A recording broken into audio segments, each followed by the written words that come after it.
Head of the police union had harsh words for the DOJ, calling this investigation a farce and criticizing the DOJ for keeping its findings under wraps until now. Less than 2 hours after the DOJ released its report saying the Phoenix Police Department violated civil rights, the union that represents police officers and detectives stepped forward to defend them. Phoenicians deserve a well-functioning department led by professionals who are focused on protecting our community, not a federal agency who wants to implement their own political agenda during an election year. The union's president, Daryl Kapleen, frustrated and appalled by the way the DOJ's findings were released. The secrecy surrounding the findings report up to its release and the attempted strong-arming by the DOJ of the Phoenix City Council have proven this investigation is a farce. Union officials said they were opposed to the city signing any sort of consent decree with the DOJ. They would decimate morale. I think you would see a lot of our officers, the senior officers, maybe retire early. Joe Klur, executive director of the Phoenix Law Enforcement Association, saying a consent decree would end up costly for taxpayers. The U.S. Department of Justice has once again proven that it does not care about keeping our communities safe and is solely focused on limited individual incidents that result in the federal takeover of local police departments. Union officials said the department is already working on a number of reforms they believe will be successful. I'm investigator Ann Ryman, ABC15, Arizona. And the Department of Justice findings about the Phoenix Police Department are based partly on data. ABC15 data analyst Garrett Archer takes us inside the numbers on some of the figures the DOJ says backs up their report.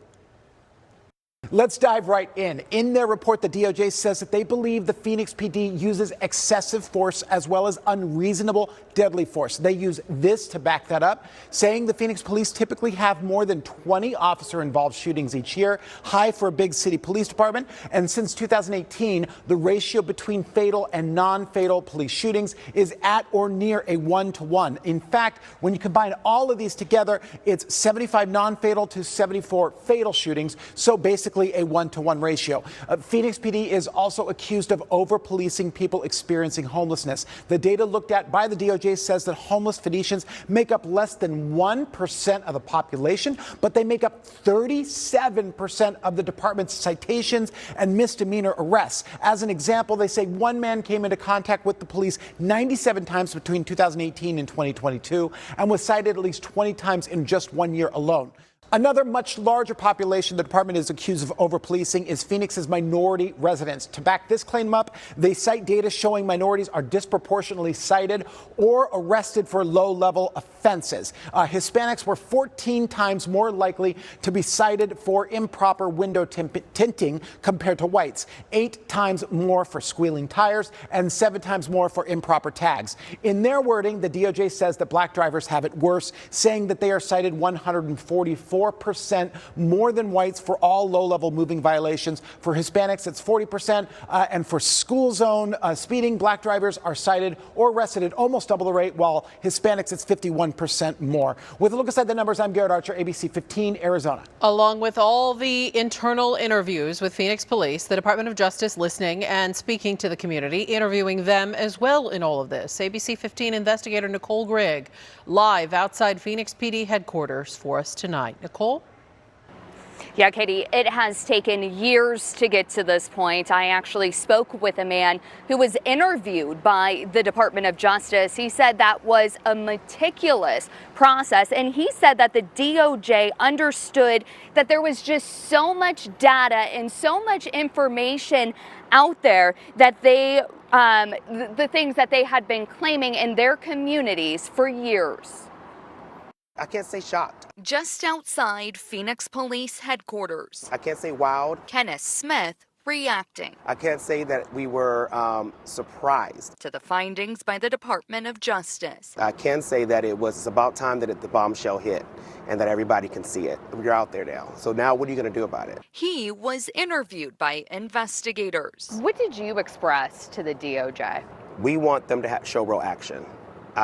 My goal was I do not want We don't want show, we don't want politics, we don't want anything that is not of the community. In this DOJ report, investigators writing they have reasonable cause to believe that Phoenix PD engages in racial discrimination, emphasizing the treatment of blacks, Hispanics, and Native Americans. It was very emotional. Isabel Garcia with Poder in Action says these findings are emphasizing what they've been calling for action by city leaders for so long. Community members has been talking about the violence and the racism and the corruption inside of this department. Our interview in front of this mural in South Phoenix. To honor Ryan Whitaker and Alejandro Hernandez. These two men were killed after encounters they had with Phoenix police. She said hearing the DOJ's findings were just devastating. Also infuriating. We were not surprised, right? We were expecting these results, and because this is what community has been telling City Council, this is what community has been telling Mayor Gallego. Kenneth still recalls his encounter with Phoenix police during the protests in 2020. All of that was a big focus in the DOJ report. The police's response was get us off the streets at all costs. They didn't want us out here. They didn't want to be out here. They did whatever they could to get us off the streets. Now back near where those protests were years ago, he's left with hope. I feel heard and seen in a way that people will never understand. When you have lived here for decades upon decades and have experienced such a negative connotation put on your skin color, to then hear that somebody has investigated and seen that, you don't feel heard, you feel seen, and you feel like a person. You feel like a human being. And how does that make you feel? It makes me feel safer than I was yesterday. And Poder in Action telling me that they feel that there are so many of these interactions with police because they feel that police are over policing their minority communities. We're live outside Phoenix Police headquarters tonight. Nicole Grigg, ABC 15, Arizona.